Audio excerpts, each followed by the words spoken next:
जो वाकया स्वीडन में हुआ और वो कुरान शरीफ के जलाने का हुआ है, और उसमें ख़ास तौर पे जो है हम एक बात बताना चाहते हैं कि दो बातें बल्कि मैं करना चाहता हूँ, आप भी इसमें ऐड कीजिएगा। ये जो शख्स है, जैसे अभी आप मुझे बता रहे थे और कुछ मुझे उसका इल्म भी है, जिसने स्वीडन में ये कुरान शरीफ को जलाने किया, इसमें किसी तरह भी कोई क्रिश्चियनिटी का कोई ताल्लुक नहीं है इससे। ये शख्स जो है ये एक कॉन्वर्ट है, कह लें कि कॉन्वर्ट नहीं बल्कि ये कह लें कि ये शिया मजहब से ताल्लुक रखते हुए या शिया सेक्ट से ताल्लुक रखते हुए ये खुदा से मुतनर्रफ होके और ये अपने आप को अब एथियस्ट कहता है। तो इसमें किसी भी तरह उस मुल्क का कसूर नहीं है, ये इराक से आया हुआ शख्स वहां पे रह रहा है। दूसरी बात ये है कि एक भी अमेरिका में बॉस्टन शहर में अभी चंद दिन पहले दुनिया का सबसे बड़ा शैतानी, वो बिगेस्ट सैटेनिक असेंबली, शैतानी जो असेंबली है उसको हुई है। मैं आज चाहता था कि वो वीडियो मैं चलाऊं, लेकिन आज अभी हम नहीं चला सके इस पे, लेकिन मैं सेपरेटली उसको करूंगा। उसमें एक बहुत बड़ा ये प्रोग्राम हुआ है, बिगेस्ट बॉस्टन अमेरिका में, जहां पे उन्होंने स्टेज से खड़े होकर उन्होंने कहा कि हम ना खुदा को मानते हैं बल्कि हम खुदा के नाम को खत्म करना चाहते हैं, और स्टेज पे खड़े होके उन्होंने बाइबल मुकद्दस को मतलब के बार बार पेज फाड़ फाड़ के नीचे फेंका और रौंदा उसको। और मैं बताना ये चाहता हूं कि जब इस तरह के इंसिडेंट होते हैं, मैं खास तौर पे अपने पाकिस्तान में अपने मुसलमान भाइयों तक भी ये पैगाम पहुंचाना चाहता हूं, और ममालिक में भी जहां जहां हमारे मुसलमान भाई उर्दू समझते हैं, इंडिया में हैं, दूसरी जगह पे, कि इस ताल्लुक से स्वीडन के मुल्क में अगर कोई जाके असाइलम ले लेता है और चला जाता है और वो ये काम करता है, तो उस मुल्क का कोई कसूर नहीं, क्रिश्चियंस का कोई कसूर नहीं है। ये उस शख्स ने अपनी इनफरादी हैसियत में एक शिया होते हुए और फिर खुदा का मुनकर होते हुए एथियस्ट हो गया, उसने ये काम किया है। और इसमें हमारा क्रिश्चियंस का कोई ताल्लुक नहीं, क्योंकि पाकिस्तान में इस की वजह से बहुत ज़्यादा एक तंजीम ने जो है लेटर छापे, बल्कि दो तंजीमों ने, कि हम क्रिश्चियंस के ऊपर जो है इससे बदला लेंगे और खुद का हमले करेंगे। तो इसको असल हकीकत ये है। और दूसरी तरफ दुनिया में इस तरह की तंजीमें काम कर रही हैं, ये जो शैतान के जो पुजारी हैं, और वो ये काम कर रहे हैं। डॉक्टर इंजीरी, आप इस ताल्लुक से क्या कहेंगे? जी पादरी साहब, आपने बड़ी वजाहत से ये बात बताई है कि ये जो दोनों वाक़यात हुए हैं, ये दोनों वाक़यात एक पैगाम दे रहे हैं, और वो ये है कि मगरब में आज़ादी फ़िक्र और आज़ादी ज़मीर और आज़ादी एक्सप्रेशन, इजहार ख्याल की आज़ादी जो है, ये सब जो है ये चूँकि कॉन्स्टिट्यूशनल राइट्स हैं, इसलिए जब लोग इस तरह की कोई हरकत करते हैं तो वो अपनी मर्जी से करते हैं, उसके पीछे कोई मज़हब, कोई मजहबी पेशवा, कोई दीनी जमात नहीं होती। दुनिया में किसी दीनी जमायत ने, किसी मजहबी फ़िरके ने, किसी मजहबी पेशवा ने जो कुछ स्वीडन में हुआ है उसको बिल्कुल उसको सपोर्ट नहीं किया, बल्कि हर एक ने कंडेम किया है। हम भी उसे कंडेम कर रहे हैं।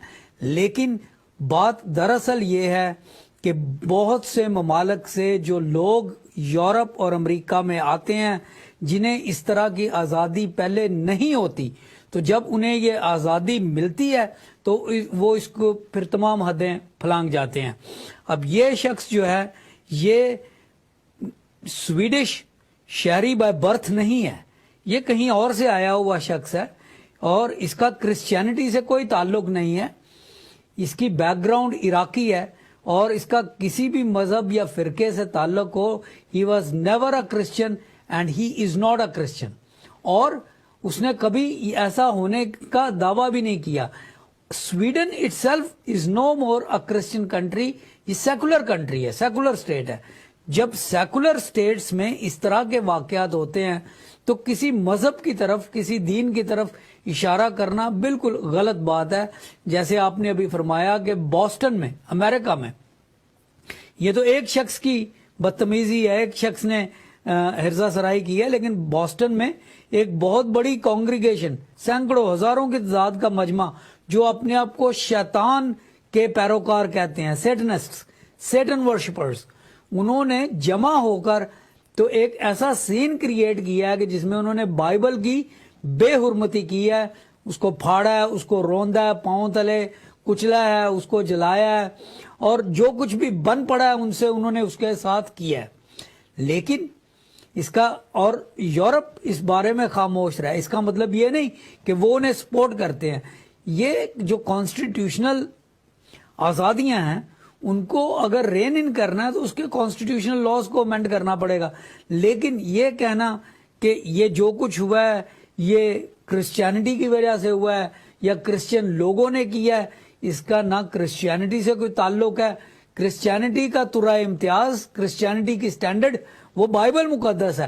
بائبل مقدس میں اس طرح کی کاروائی, اس طرح کا عمل, اس طرح کا فعل کسی بھی طور پر جائز نہیں ہے, پہلی بات. دوسری بات, کرسچینٹی کے کسی فرقے نے, کسی لیڈر نے, کسی انتظامیہ نے, کسی آرگنائزیشن نے, کسی تنظیم نے اس طرح کے واقعات کی نہ کبھی پشت پناہی کی ہے, نہ وہ اس کی حمایت کرتے ہیں, بلکہ ہمیشہ ان کی انہوں نے ہر جگہ پہ مذمت کی ہے. اور آج آپ کو پوپ صاحب کا پیغام جو ہے وہ بھی مل گیا ہوگا کہ وہ کس طریقے سے he is very upset at it and he is not happy with what has happened and he condemns it. ہم وہ لوگ جو کیتھولک نہیں ہیں, ہم ان کی طرف سے بھی بات کر رہے ہیں اور کہہ رہے ہیں کہ we condemn it through and through. یہ بالکل غلط بات ہے. مقدس کتابوں کو جلانا یا صحائف کو جلانا یہ تو بہت بڑی بات ہے. ہم تو عام کتابوں کے جلائے جانے کے حق میں بھی نہیں ہیں, لیکن یہ تو ہزاروں, لاکھوں, کروڑوں لوگوں کے دینی جذبات کو مجروح کرنے کا جو ایک سوچا سمجھا منصوبہ ہے, اس میں ہم کیسے شریک ہو سکتے ہیں؟ ہم ایسے لوگوں پر لعنت بھیجتے ہیں اور ہم نہیں چاہتے کہ ان کو کسی بھی طریقے سے کرسچینٹی کے ساتھ آئیڈینٹیفائی کیا جائے. They are not Christians. They are not sponsored by Christians. They don't stand for Christianity. They don't represent Christianity. They represent only themselves. پادری صاحب, یہ لوگ خود اپنی بھڑاس نکال رہے ہیں, ان کا کسی مذہب کے ساتھ کوئی تعلق نہیں ہے. ہم یہ بات واضح طور پہ کہنا چاہتے ہیں. Thank you very much. اور ہمارے پاس ایک سوال بھی ہے کہ صاحب میں لکھ رہے ہیں, السلام سر جی, آئی وانٹ ٹو سے کہ سویڈن میں قرآن مجید کی جو برہمتی کا جو واقعہ ہوا ہے, اس پر مسلمان بھائیوں کو جو شدید اور نفرت بھرے ریئیکشن ہیں اس پر پلیز ایک شو کریں تاکہ وہ اس بات کو, مشکلوں کو سمجھ سکے اور نفرت کو دور کر سکیں. تو یہ ہم نے آلریڈی اس پہ بات کر لی ہے, یہ بھی سوال بھی آیا تھا.